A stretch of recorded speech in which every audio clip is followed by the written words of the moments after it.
Direttore, sabato è andata così così, adesso ci aspetta un altro derby. Come lo stai vivendo?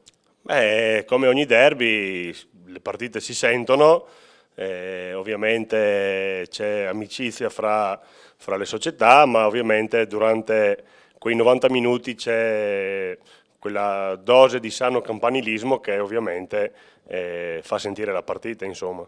Sabato non sarò in panchina purtroppo per la squalifica, così dai è andata così, ho protestato un po' troppo, però sosterrò i ragazzi dalla tribuna e qualcuno mi sostituirà adeguatamente in panchina.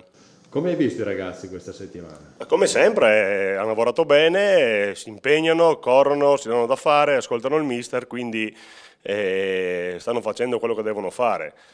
Poi il campo dirà sempre chi ha ragione e chi no. Aspetteremo il verdetto del campo sabato. Che cosa deve mettere in campo il Villanova per battere la Giussaghese? Sicuramente voglia, determinazione,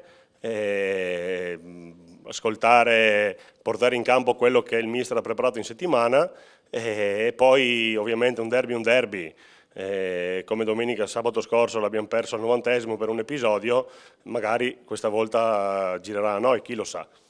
In bocca al lupo. Creppi.